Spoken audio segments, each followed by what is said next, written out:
You lie down, turn off the light, and then it starts.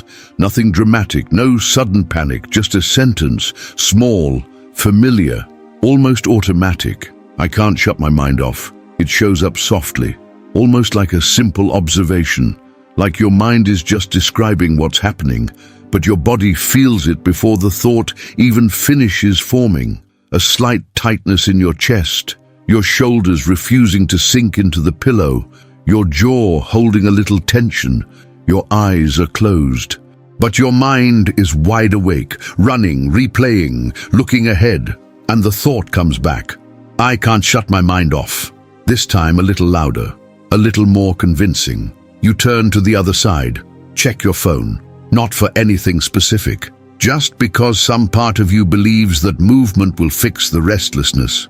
It won't. You know it won't. But you do it anyway. The ceiling is dark, the room is quiet, and your mind is at tomorrow's work, yesterday's conversation, the email you never sent, what that person might have meant by that silence. This isn't dramatic anxiety. It's not panic. It's just a loop, quiet, persistent, showing up every night right when the world slows down. You've tried counting breaths, podcasts, leaving the TV on for background noise. Sometimes it helps. Most nights it doesn't, because the problem isn't the lack of stimulation. It's what happens when the stimulation stops. That's when the voice inside finally gets space to speak. I can't shut my mind off. And here's the strange part, something you may have never stopped to notice. That thought isn't just describing the moment. It's giving your mind an instruction, a quiet little prophecy, a temporary identity your brain slips into every night. When you think, I can't shut my mind off, some part of you immediately starts trying to prove it. It looks for evidence. It starts monitoring your sleep. And ironically, monitoring sleep is one of the fastest ways to make sure sleep never comes. This video isn't about breathing techniques. It's not about building the perfect night routine. It's about that one thought. Where it came from, why it keeps showing up, what it might actually be trying to do for you, and how you can begin to relate to it differently. Not by fighting it, not by suppressing it, not by pretending it isn't there, but by watching it, because that thought has a history. And once you understand that history, it starts to lose some of the power it has over your nights. I'm not going to promise perfect sleep. That doesn't exist. But I can show you where that voice comes from, what it's trying to protect, and why the harder you try to silence it, the louder it tends to speak. If you've been here before, lying in a dark room with a loud mind, stay with me. This isn't weakness. It's what happens when a very old part of you still believes that letting your guard down is dangerous. And we're going to understand that together. Charlotte is 34. She lives in a 2-bedroom apartment in Columbus, Ohio. The neighborhood is quiet. In the fall, the trees along the sidewalks turn orange and deep red. Every year she takes pictures of them, meaning to send them to her family. They stay in her camera roll, never sent. There's a Starbucks on the corner she stops at every morning before her commute. From the outside, her life looks balanced. She works in HR at a mid-sized tech company. Good salary, generous PTO, co-workers she genuinely likes. She's good at what she does, organized, empathetic, reliable, the kind of person people go to when they need advice. When someone at the office is going through a hard time, Charlotte is usually the first to notice, the first to ask if they're okay, the first to listen. What no one notices is that she rarely receives the same thing back, not because people don't care, but because Charlotte almost never shows that she needs it. She learned early on that showing need makes people uncomfortable, so she takes care of others and handles the rest alone. From the outside, Charlotte functions really well. On the inside, she's constantly managing something, not a specific problem, more like a low level of alertness that never fully turns off. A quiet frequency that's always running, always monitoring, always processing, even when there's nothing urgent to process. During the day, she manages it. There are meetings, tasks, the normal noise of life filling the space. The 20-minute drive along the outer belt has a podcast. Lunch is either co-workers or headphones in the cafeteria on the second floor. The afternoon is emails, follow-ups, and that steady sense of productivity that, while it's happening, keeps the restlessness contained. But at night, when the apartment gets quiet and her phone goes on the nightstand, something shifts. She lies down, turns off the light, and the sentence appears. I can't shut my mind off. And then her mind gets to work. It replays the 2 o'clock meeting. Did she say something wrong? Her manager seemed distant at the end. Why was he distant? There was something in his tone when he answered the second agenda point. Maybe it was nothing, but maybe it wasn't. She sits with that for 12 minutes without even realizing it. Then her mind moves to a text conversation with her friend Sarah. The reply took longer than usual. She was probably busy. She did say the week was heavy, but Charlotte rereads the message she sent. Was something off about the wording? Did it sound too intense? Sometimes she worries she can be too intense. Sometimes she sends too many messages when she's worried about someone. Is Sarah tired of that? Then tomorrow's work shows up. The presentation on Thursday, the email she forgot to send to the benefits team, the list she didn't finish, the deadline coming up, the new co-worker who seems unsure of himself. She feels like she should be helping him more. All of this happens while she's lying still in the dark, her body motionless and her mind moving at highway speed. I can't shut my mind off, the thought returns. Now, with an extra layer, she notices she can't sleep. And noticing that she can't sleep makes her even more awake. She checks the time, 11:22. If she falls asleep now, she'll still get 6 hours and 38 minutes. She does the math, then does it again, as if knowing the exact number of available hours will somehow fix anything. She grabs her phone, opens Instagram without thinking, closes it, opens TikTok, watches 2 videos. A third one starts and she realizes she didn't absorb a single thing from the first 2. She closes the app, puts on headphones and starts a true crime podcast, because at least then her mind has somewhere to go that isn't her own list of worries. Sometimes she falls asleep like that, audio still playing, her mind numbed by the podcast, her body finally giving in out of pure exhaustion. Sometimes she doesn't. Sometimes it's 2 a.m. and she's staring at the ceiling, counting how many hours of sleep she can still get if she falls asleep right now. Does any of this sound familiar? It doesn't have to look exactly like this. Your loop might be different. It might be about relationships, money, a conversation that happened 3 days ago that your mind keeps replaying. But maybe you recognize the feeling, being physically still while your mind keeps moving, wanting to rest, and not being able to find the switch. What no one sees is what this pattern costs during the day. Charlotte's alarm goes off at 6:45, usually after a fragmented night. Not full insomnia, but sleep that never went deep. The kind of sleep where you wake up already feeling like it wasn't enough, but you can't really explain that to anyone, because technically you slept. She makes coffee. The Starbucks on the corner already knows her order, a large oat milk latte, no sugar. She goes every day, not because it's a special ritual, but because those 5 minutes in line and the warm cup in her hands are the only moment of the morning when she isn't managing anything. She's just waiting. The commute takes 20 minutes. She listens to a podcast, usually about productivity or well-being, and arrives at work functioning, smiling, asking people how their weekend was. But there's a tiredness that always sits just under the surface, the kind of tiredness that isn't visible, that she never mentions, because it sounds exaggerated to talk about it, because everyone is tired, because she has a good job, a comfortable apartment, a life that works. There's no crisis, no drama. Who is she to complain about something as hard to name as this quiet exhaustion? So she doesn't complain. She manages. On heavier weeks, she starts avoiding certain things without consciously deciding to. She declines Friday happy hour because she knows she'll be too drained to be good company. She postpones a call with her mum because she doesn't have the energy to hold a conversation and pretend everything's fine.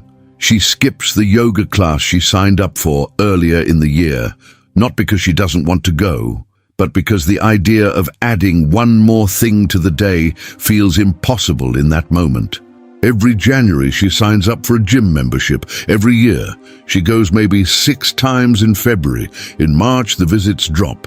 By April she's still paying for it, but not going. And every time the charge appears on her bank statement, there's a quick flash of guilt that fades before it has time to turn into a decision. Small withdrawals, small contractions, nothing dramatic. Just a world that gets a little smaller, week by week, because the energy she has is being spent somewhere else. Spent at night, in the loop, in the endless review of everything that happened and everything that might happen. Weekends are different, but only slightly. Saturday morning she goes to Target, buys things she didn't really need, a drawer organizer, a vanilla candle, a pillow that was on sale, small purchases that feel like solutions in the moment, and then sit in her apartment without changing anything that matters. Sometimes she gets coffee at a Whole Foods across town, a slower weekend ritual. She sits for a while, scrolls her phone, reads something, lets time move in a way it never does during the week. But when Sunday afternoon arrives, something starts creeping back in, a vague heaviness, the anticipation of the week. Her mind begins making mental lists, what needs to be done, what could go wrong, what she forgot to prepare. The week hasn't even started yet, and she's already inside it. Sunday night is when the loop gets stronger. She lies down, turns off the light, and the sentence is waiting. I can't shut my mind off. As if her mind knows this is its hour, as if it's scheduled the time, as if the silence of the room were a signal, and something inside her responds to that signal with the punctuality of someone who has never missed a shift. Here's the question Charlotte has never really asked herself. Why does her mind need to do this? Not what she's thinking, but why? What is the purpose of this loop? What is it trying to do for her at 11 at night, when all she wants is to rest? Because it isn't random, it isn't a defect, it isn't proof that something is wrong with her. It's a system, a very old system, a very dedicated one, a very well-intentioned one. And now, we're going to meet it. The alarm doesn't ring once, it loops. And the interesting thing is, it doesn't even need an external trigger to start. It has a schedule. Charlotte knows this, even if she's never said it out loud. The moment the room goes quiet, that's the signal. It's as if her mind says, now it's our turn. And the thought appears, I can't shut my mind off. But notice what happens after that sentence. There's no silence, there's a list, a review, a full sweep of everything that happened, everything that might happen, everything that was said, and everything that could have been said differently. This isn't random thinking. This is an active monitoring system, and the logic behind it is very clear. If I review everything now, if I identify every possible risk, if I anticipate what could go wrong, then I'll be prepared. Then I won't be caught off guard. Then I'll be safe. The loop isn't distraction. The loop is work, protective work. Think about that for a moment. When you're inside that cycle of thoughts, replaying the conversation, anticipating tomorrow, rereading the message you sent, you feel out of control. But the system doesn't feel that way. The system feels like it's doing exactly what it was designed to do. It feels in control. You're the one being carried by it. And the more Charlotte tries to interrupt that work, turning to the other side, checking her phone, starting a podcast, getting a glass of water, flipping the pillow, the more the system interprets that interruption as a threat. Because it's not finished yet. There are still things on the list, still risks not covered. Still that tone in her manager's voice that hasn't been fully analyzed. I can't shut my mind off. The sentence returns, more urgent now, almost as if her mind is saying, see, I told you. You tried to stop, and you couldn't. I was right. And Charlotte, exhausted, agrees, without realizing she's agreeing, without realizing that agreement is exactly what the system needed. This mechanism has a name. Not the name clinical psychology would give it, a simpler name, a name that describes what it does. It's called the sentinel. The sentinel is the part of Charlotte that believes with quiet, unwavering conviction that resting before reviewing everything is irresponsible, that relaxing before resolving things is naive, that a resting mind is a vulnerable mind. The Sentinel isn't cruel. It isn't trying to sabotage her. It's devoted. It believes its job is to keep Charlotte safe, and it does that job with impressive discipline, every night, without fail. Without asking for recognition, without expecting gratitude. When everyone else has gone home and the silence arrives, the Sentinel is on duty. When the shadow has a name, it loses some of its power. But where did the Sentinel come from? It didn't appear out of nowhere. No shadow ever does. Go back a few years. Charlotte was 9, maybe 10, middle-class family, a suburb outside Cincinnati, a house with a backyard, 2-car garage, the kind of life that from the outside looks calm. But the emotional climate inside the house was unpredictable, not in a dramatic way. There weren't constant fights, there wasn't visible chaos, but there were moments, enough moments, often enough, when something in the atmosphere changed without warning. Her father would come home from work in a closed-off mood, and dinner would go quiet. Her mother would have a bad day, and something small would turn into tension. A grade from school could trigger a reaction larger than expected. A Saturday morning could start peacefully and end with everyone in separate rooms, without anyone explaining what exactly had shifted. Charlotte learned early to read the room before entering it. She'd come home from school, heavy backpack, Nike sneakers already wearing thin on the soles, and before dropping anything on the floor, she was already scanning the environment. What's the mood today?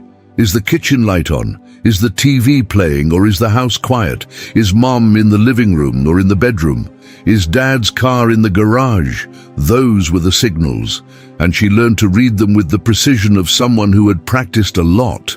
This scanning worked. It protected her from unpleasant surprises. It helped her position herself correctly. Say the right thing.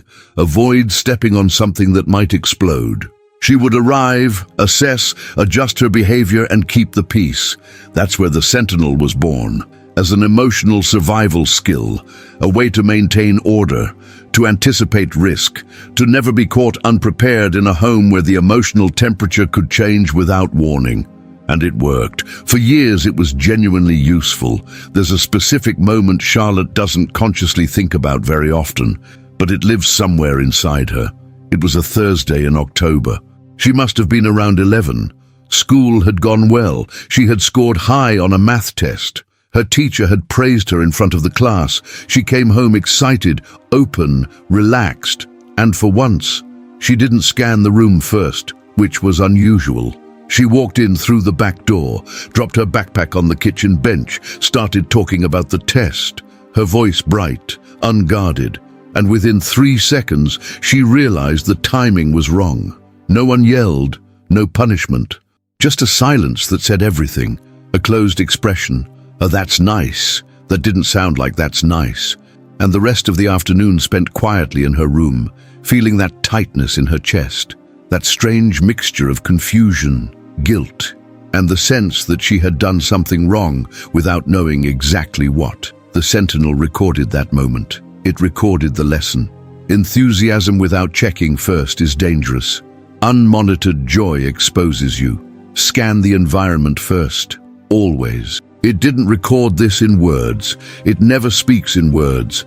It speaks in the language of the body, in the tension before an important conversation, in the inability to fully relax, in the nighttime loop that insists on covering every angle before allowing rest.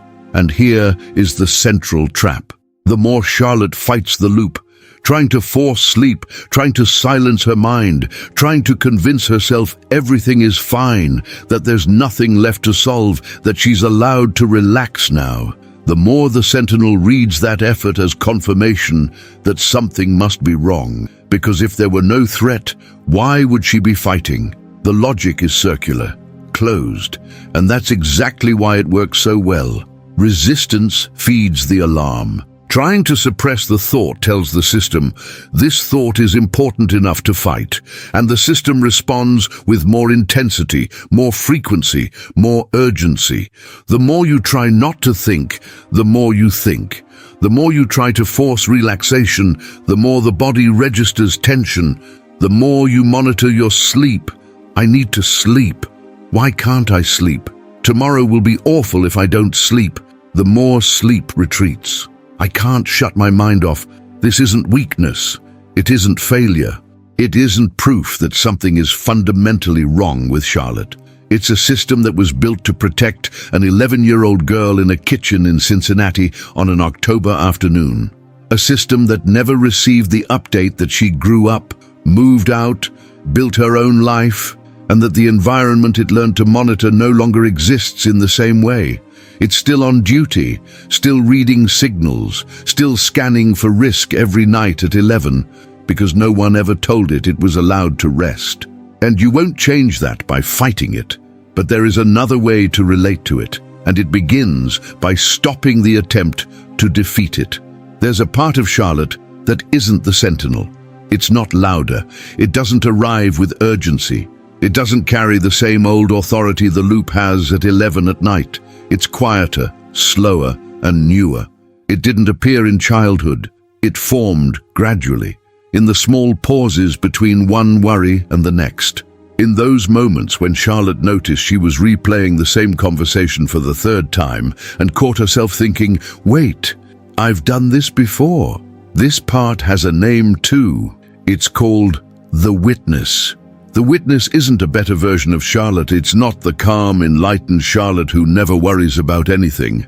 It's not a new identity that replaces the sentinel. It's a capacity, a function, the ability to notice what's happening without immediately obeying it. And that difference changes everything, because the problem was never that the sentinel exists. The problem was that Charlotte was the sentinel. When the thought arrived, she didn't see it arriving. She already was the thought, already inside it, already reviewing the meeting as if the review were urgent, necessary, unavoidable. The witness creates 1 millimeter of distance, just one. Not a canyon, not a dramatic liberation, just enough space to notice, the sentinel is here again.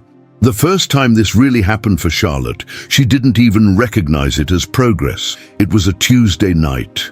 She was lying in the dark. The loop had already started. The meeting, the email, the message to Sarah, the list for tomorrow. And somewhere in the middle of replaying the conversation with her manager, a different thought appeared. I've been here before. It wasn't a revelation. It felt more like a mental sigh, a tired observation. She recognized the territory, this exact loop, this exact sequence of worries, as something she had walked through many times before, and it had never actually solved anything.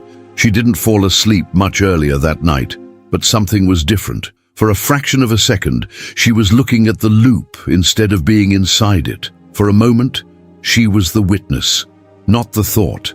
And that tiny moment, that almost invisible shift, was the beginning of something. Think about this for a second. Have you ever noticed yourself worrying about something and the worry didn't disappear, but your relationship to it softened a little just because you named it, just because you said out loud or quietly in your mind, I'm scared about this.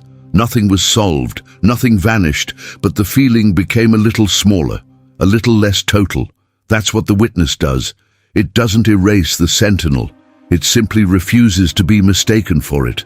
There was a night, maybe 3 weeks later, when the loop came back with full force. Charlotte had a difficult day at work, a conversation with management that didn't go the way she expected, some feedback she heard as criticism. That familiar feeling of having done something wrong without knowing exactly what. She went to bed earlier than usual, trying to make up for a week of bad sleep. Lights off at 10:30, and the sentinel showed up immediately.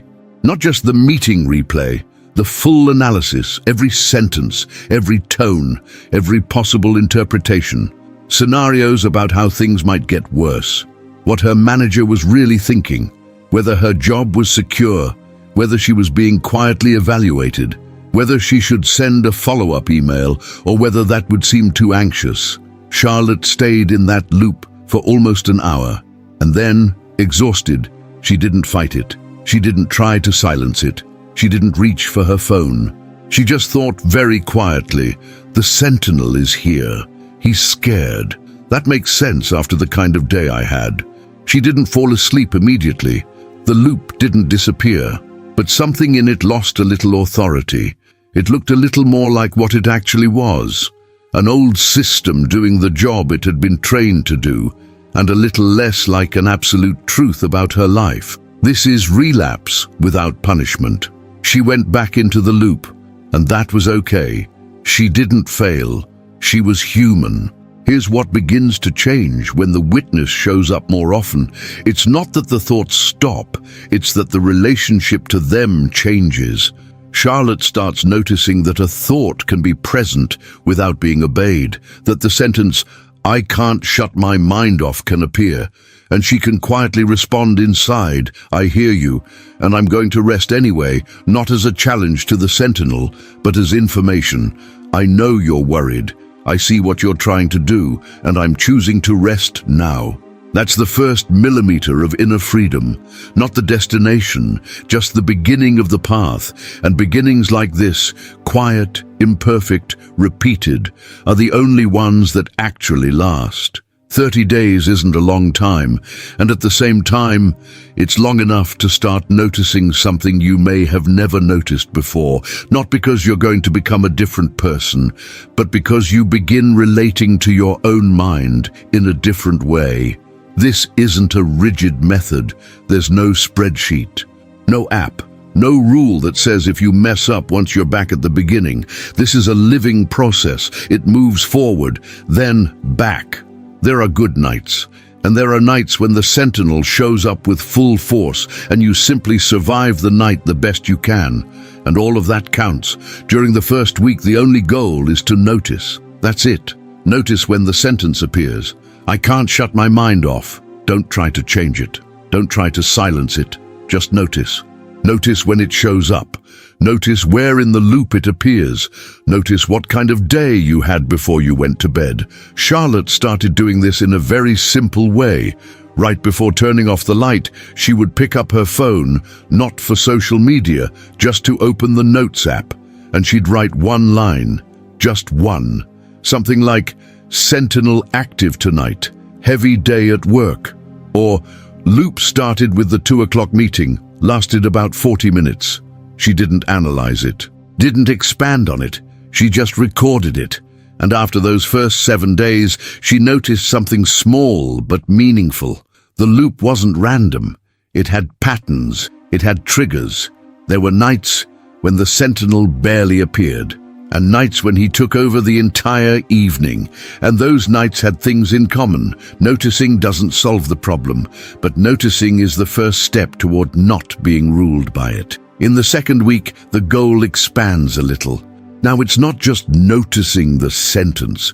It's trying to recognize the fear behind it, because "I can't shut my mind off" is never just a comment about sleep. It's a cover. It's the surface layer of something older and deeper underneath. Sometimes the fear is, if I don't review everything, something will slip through and I'll be caught off guard. Sometimes it's, if I rest now, I'm being irresponsible. And sometimes it's more subtle. If I stop thinking, I might have to feel something I don't want to feel. During that second week, Charlotte began discovering her own specific fears, not in a dramatic way, more like finding little notes hidden inside the loop, messages the Sentinel had been carrying but never delivered directly. Sometimes it stings a little. It can be almost too honest, but it's also a huge relief. Because now the problem has a more precise name. And a problem with a precise name is something you can actually respond to, instead of just trying to numb it. In the third week, a third movement appears. First, notice the sentence. Second, identify the fear. And then, act without obeying it. Not fighting, not suppressing, not pretending the Sentinel isn't there, just making one small choice that isn't directed by the loop. And this is where small steps change everything, because the action doesn't need to be big. It doesn't need to be transformative. It doesn't need to prove you defeated the system. It just needs to be real, concrete, and chosen by you, not by fear. For Charlotte, one small step was putting her phone on the other side of the room before bed, not because that would fix the loop, but because it was an action she chose. Instead of one, the sentinel pushed her toward. Another small step was taking 4 slow breaths before starting to review anything. No counting, no technique, just breathing slowly, giving her body one small piece of information. You're not in danger. You can slow down. Another step came one night when the loop was especially intense. She whispered, almost silently, "I hear you, Sentinel, and I'm going to sleep anyway." Does it sound a little strange? Maybe. But something shifts when you speak to the system instead of fighting it. It's like acknowledging its presence without giving it control. By the 4th week, something begins to settle. Not dramatically, there isn't a single night when everything suddenly changes. Charlotte doesn't wake up transformed, with the sentinel gone forever. What happens is quieter, more honest, more real.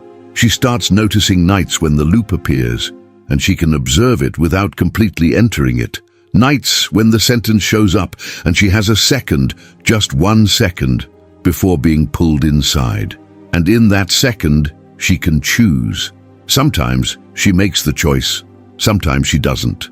Some nights the sentinel wins the entire night and she wakes up tired and frustrated, and then she starts again, without punishing herself, without calling it failure, without telling herself that the process didn't work, because the practice was never about eliminating the sentinel. It's about strengthening the witness, about building the ability to observe without obeying, not perfectly, not permanently, but gradually, honestly. 30 days won't transform a life, but 30 days of consistent attention, even imperfect, even interrupted, even full of setbacks, begins to change the relationship you have with your own mind at night. And that new relationship changes everything. It's Wednesday night. Charlotte got home from work around 6:30. She reheated some leftover pasta that's been in the fridge since Sunday. Watched an episode of a show she's not really following anymore. More background noise than actual entertainment. She washed her face, brushed her teeth. Nothing special happened today. It wasn't a bad day. It wasn't a good day either. Just a middle-of-the-week day. Functional, neutral, that quiet kind of tired that comes from ordinary days. She lies down at 10:40, turns off the light, and in less than 2 minutes, the sentinel is back. It starts with the email she didn't send to the benefits team, then tomorrow's meeting she didn't fully prepare for. Then the message her friend Sarah sent at 3, the one Charlotte replied to too quickly. Did it sound short? Did Sarah think she was annoyed? The loop is running. Charlotte takes a breath. Not 4 perfect breaths, just one. One breath a little slower than usual. Then she reaches for her phone, not for social media. The phone stays on her nightstand now only for this. She opens the Notes app and slowly writes 3 lines. Without overthinking. Line 1, the exact thought. I can't shut my mind off. There are still things I need to figure out. Line 2, the fear underneath. I'm afraid I'll be unprepared tomorrow. Afraid something will slip through if I stop thinking now. Line 3, the smallest concrete action. I'll leave a quick note in my task app about the benefits email. 30 seconds. Then the phone goes to the other side of the bed. She does exactly that. Opens the app, types, benefits email, send Thursday morning, closes it, turns the phone face down on the other side of the bed. The sentinel doesn't disappear. He still has things on his list. Tomorrow's meeting is still there. Sarah's message is still there. But Charlotte says quietly, almost just to herself, I hear you. I've done what I can tonight. The rest is for tomorrow. Then she closes her eyes. It isn't magic. She stays awake for another 20 minutes or so. The loop tries to come back 2, maybe 3 times. But she isn't inside it the same way anymore. She's beside it, watching it, letting it pass. And at some point, without noticing exactly when, the room finally becomes truly quiet. You made it this far, and that already says something about you, about what you've been searching for, about the kind of tired you carry, not the tired that comes from a bad day, but the tired that comes from nights that never fully belong to you. That kind of exhaustion has a history. You saw that today. The Sentinel didn't appear to torture you. He appeared to protect you at some point in your life, maybe very early, maybe in a place where unpredictability was the normal climate. Constant vigilance made sense. It was the right response to the wrong environment. The problem is, no one ever told the Sentinel that the environment changed, so he keeps going, every night, with the same dedication he always had, reviewing, anticipating, covering every angle, doing the job he learned to do when you really needed him. That's not your weakness. That's his loyalty, and you won't free yourself from that system by fighting it, or ignoring it, or trying to force sleep through pure willpower. You begin to free yourself, slowly, honestly, imperfectly, by learning to observe the system without being ruled by it. The witness isn't an ideal version of you. It's a real capacity, a trainable one, and it already exists inside you. It showed up the moment you caught yourself replaying the same conversation for the third time and had the quiet thought, "I've done this before." That was the witness. It was already there. It just needed a name. When the shadow has a name, it loses some of its power. The Sentinel has a name now, and you have the witness, not as a solution, as a companion, the part of you that can watch the loop without being swallowed by it. The part that can say, at 11 at night, in a dark room, "I hear you, and I'm going to rest anyway." That's enough to begin. Not perfect sleep, not an empty mind, not nights without thoughts, just a different relationship with the voice that appears when the world goes quiet. If any part of this story felt familiar, the dark room, the loop, the endless review, then you already know you're not alone in this. A lot of people carry a Sentinel. A lot of people spend years believing something must be wrong with them because they can't simply switch off. Nothing is wrong with you. Something inside you is just very old, and old systems don't need force. They need patience. Stay here. There are more stories like this, more shadows with names, more parts of the mind that were built to protect you, and that over time can learn to rest right alongside you. Thank you for staying with me.